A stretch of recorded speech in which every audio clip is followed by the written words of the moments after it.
Hey, welcome to Down to Earth Astrology and Primal Girl Wellness. I am Miss Jenny, and I am your sometimes wayward and errant astrologer. So this is just a quick note for you guys as we're getting through the month of June. Hopefully this will help. Certainly, I'm hoping that this will be insightful and you can apply it to your own personal life. So first things first, we are today's the 16th, so we are about halfway through the month. And Pluto has officially rolled back into Capricorn, so the cleanup crew has arrived. Now, in this particular month, we're not going to look at Pluto retrograde in Capricorn by itself because it's not a singular activity. This is a team effort this month.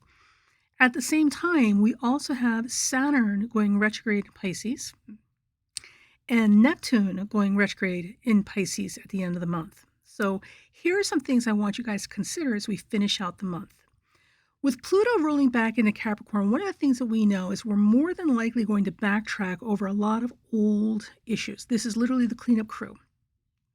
So we're going back over old issues that people had hoped were swept under the rug, or, being faced with the very real limitations, or mistakes that we have made along the way. Because Pluto, remember, represents a major social evolutionary cycle. Now, this also represents personal evolution as it contacts planets and places in your chart. But for the most part, with universal horoscopes like this, and because we're all living with each other, we don't live on a mountain with goats. We don't live in isolation.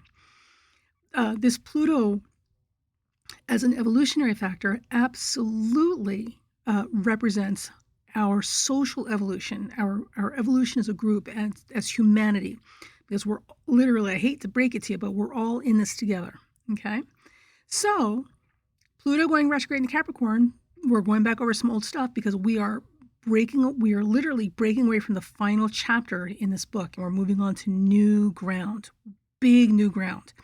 And one of the things, in case you're interested, I want to point out, and somebody reminded me of this the other day, one of the challenges that we have here in the United States, and certainly across the globe, but certainly very visibly here in the United States, has a lot to do with the MAGA movement and these regressive social entities that want to take us back to a time when the world was perfect and wonderful and worked just great for a small minority of people, or a small majority of people, right? And through unfair, imbalanced means. The thing to remember is that here in the United States, because we're a baby country and culture compared to other places on the globe, it wasn't 50 years ago. We haven't even hit a 100-year mark yet when we've come out of the civil rights movement and all of, the women's liberation movement, all these things that basically said, if you weren't white and a man, you weren't worth anything unless a white male in power gave you value and validation. And even then, it was to be of service to him and his power structures. So, and that was we're talking the 1950s and 1960s. So we're not even 40, 50 years out of that. So there were a whole lot of factions, that are still, living in that frozen tundra of mentality, that are not willing to evolve and move and grow. Okay. But we are growing socially as an evolutionary factor. We are growing. But we're still relatively new in this process of getting past that fantasy island that the colonizer mentality built around itself. And remember, colonizer has nothing to do with being white. It has everything to do with who happened to be the people in positions of power at the time. So had this been a different planet, a different world, a different country, this could have been indigenous women that were colonizers going out and colonizing the globe, but it wasn't. In this particular chapter of our humanity evolution, and especially in this country or this part of the globe, Western civilization, it just happened to be the white men that got the baton this time around, that got to play the colonizer game, the winners and losers game. So, but it was built on not great foundations and principles, and it was wildly unfair. And we see that too much power unchecked becomes corrupted power and becomes abusive and destructive. So we're trying to move away from that. And that's kind of where we're at right now. So we're on the last legs of this as Pluto returns to Capricorn to finish up the last bits of business it needs to take care of to get us over the hump and into the next cycle of existence. Where we end up when we're on the other side of that, it remains to be seen, but that's where things are headed, and that's why things are happening the way they are. Okay. So with that said, my friends, remember that this month, and I warned you guys, May was setting up the month of June. With this month, we have 2 planets in Pisces, both going retrograde. Now, this is a very special thing that's a little tricky to understand, so let me try and make it a little more simple for you. So the first thing is when Saturn goes retrograde in any sign, it is cranky as all get out. Like, oh my God. Like imagine your cantankerous, cranky granny or grandpa who never really had a great sense of humor to begin with and was always in pain and always miserable and always, get off my lawn! Like that kind of character. I'd imagine him a little crankier. So that is Saturn retrograde, no matter what sign it's in. Saturn retrograde will absolutely hold your feet to the fire and make sure you are accountable.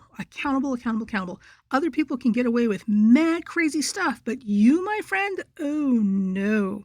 You are held to the highest standard, even if it's the same thing somebody else just got away with right in front of everybody.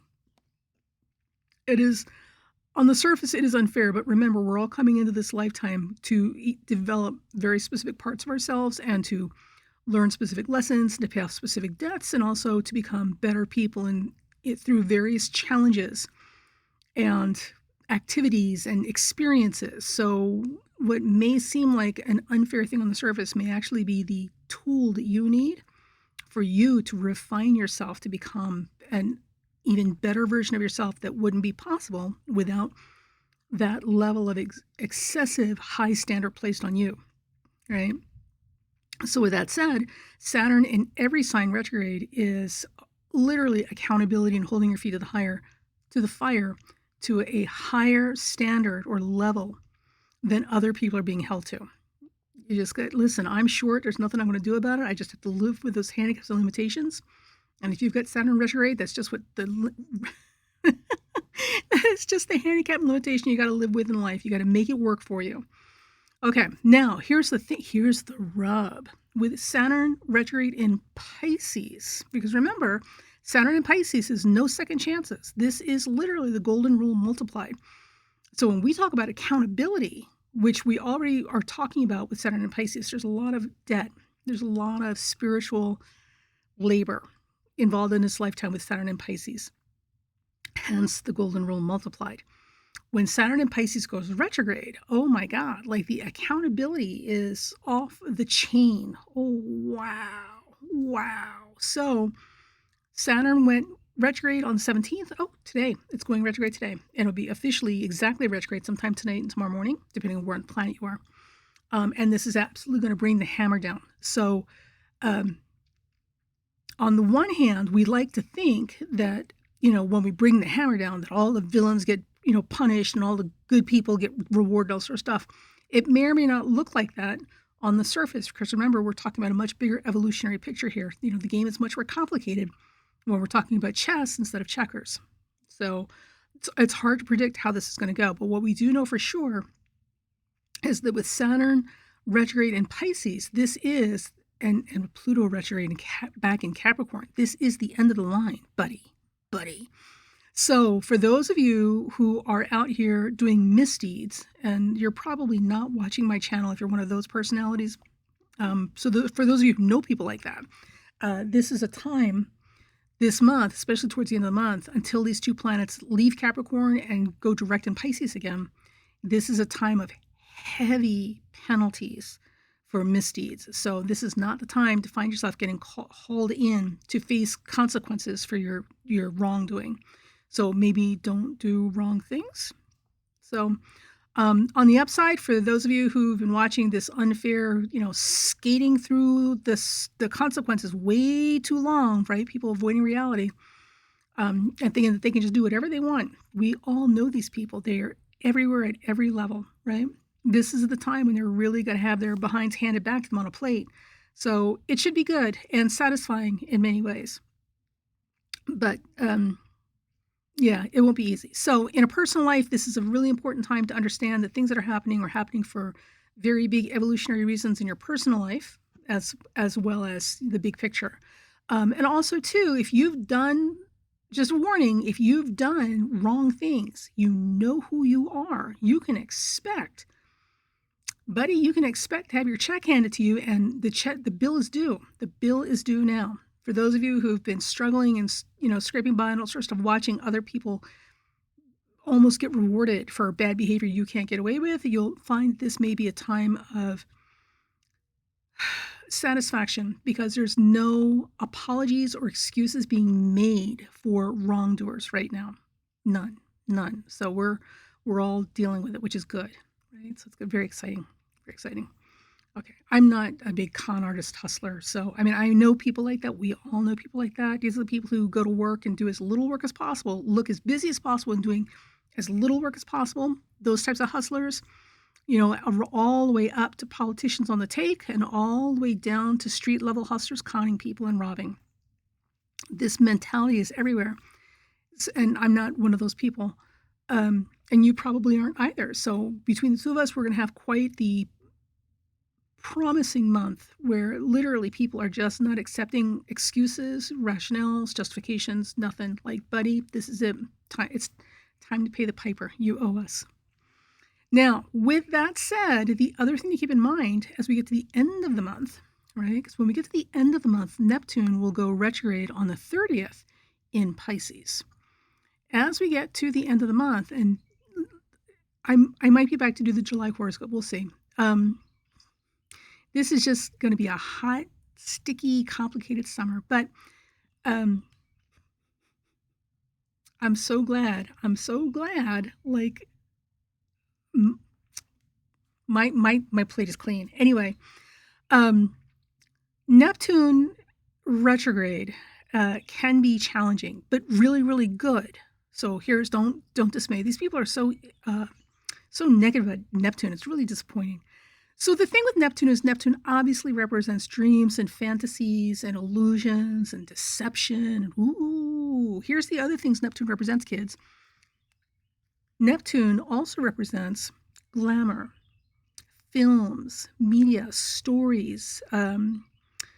Neptune represents vision, okay, and inspiration and compassion and empathy and kindness and charity. Neptune represents a lot of really good things also. So don't get too lost in the soup here with all the negativity that not great astrologers tend to label Neptune with. Anyway, with Neptune retrograde, it gets a little bit more tricky because here's what happens. Neptune direct, any planet direct, operates at its full strength. Full power ahead, Scotty! full photons ahead. I'm not a Star Trek person. Anyway, but when the planet is retrograde, it tends to be different, just very different. And it's not always bad. Sometimes a retrograde for a planet can strengthen the planet in unexpected ways. With Neptune retrograde, what this does is it literally forces you to put both feet on the ground and to think practically and pragmatically. So where Neptune rules dreams, Neptune retrograde rules dream builders.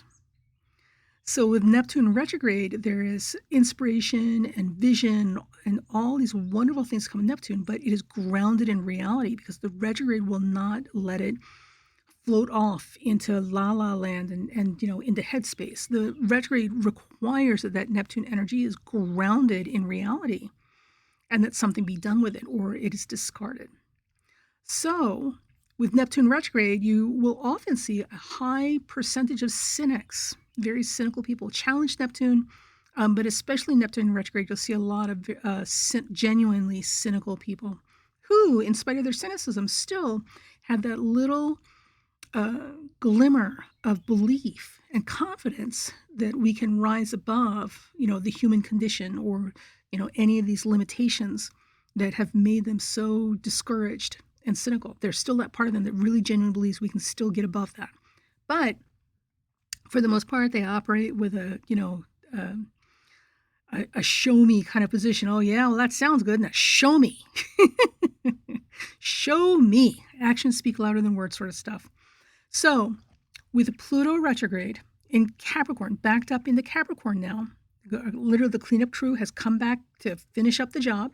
Saturn is retrograde forcing people to be even more hyper accountable for their misdeeds and mistakes. There's no acceptance, allowance, or tolerance for excuses, right? So if you were going to trip up, this is not the time to do it, because man, nobody's taking your apologies or excuses for nothing, right? And with Neptune retrograde, which absolutely forces us to be grounded in reality, well, that's a nice fantasy there, Jimba. How's it going to work? Show me how this works, because I don't see it, right? Listen, if the dog don't hunt, what are we going to? I can't use it. It doesn't belong here. So this, because it's the 15th, 17th, and the 12th. So around the 12th to the 17th is when Pluto goes back into Capricorn, Saturn changes directions and it's retrograde, is a pivot point when we get down to the end of the month when Neptune goes retrograde, or with these two planets. What happens is we hit that spot. Like, imagine that you're rolling along, and then you hit this at a high speed, and you hit this thing, and then you get caught on it. And what happens is, instead of making a straight line forward because you're caught in this thing, and you've got so much momentum and speed behind you, you end up like spinning around this thing and completely changing the direction once you get untangled from whatever you got caught on in your movement. That's what we're going to expect down at the 30th. So things are going to pick up speed in terms of accountability and realism, right? And fixing things, like getting into the dirt and literally taking a hard, honest look what's going on. And it will pick up momentum. By the time we get to the 30th, when Neptune goes retrograde, we may find that things, we run into an unexpected hiccup, which will send us in a whole new direction, which will not necessarily be a bad thing, but it will certainly be an unexpected thing. So we may have to recalibrate and figure out what our new game plan is now that we're, careening off in unexpected directions, because it's not as straightforward as we expected it to be. Now, with that said, we're going to be okay until the third week of July, because then Venus will go retrograde. I'm telling you, man, it's going to be a summer. Woo! So if you've got anything that needs to get done and you need cooperation on it, do it now. Now, before the 22nd of July, 22nd of July is your most optimal time to get the support, assistance, and cooperation that you need to, move this train, wagon ho, to move these things in the directions you need to go. Be prepared for things to take unexpected turns of direction because of unexpected obstacles or snags in plans at the end of this month. But even with that, you've got until the 22nd to get the things put into place so that you can get some headway and some momentum and work done before things really start to become just a headache. Oh my God, such a headache. And this is pretty much what's carrying us through the summer. So just thought I'd give that to you. All right, so I hope the audio is good here in my little tent fort, my little blanket fort. And I may or may not see you guys in July. You'll know. If you're subscribed, you'll know, because you'll see the notification come up. In the meantime, enjoy your loved ones as best you can and as much as you can. And understand that playing for Team Hateful or Team Stupid, it's not a winning strategy, because not only is it not going to help you improve your life or anybody else's, but it's also going to suck a lot of the joy and pleasure and opportunities for growth and connection with other people right out of the basket. So, and that's really what it's about. It's about connecting with other people and being able to enjoy your time together, and being able to disagree without everything being a life-threatening issue. So if your value system involves hurting other people, then you might want to consider rethinking your value systems. Just saying. Talk to you guys later. Bye. Oh, and of course, if you enjoyed this, you want to keep up and you want to know if I'm back in July or August, hit the subscribe button, hit the like button, give me some feedback, comment if you have questions or something to say, and we'll talk soon.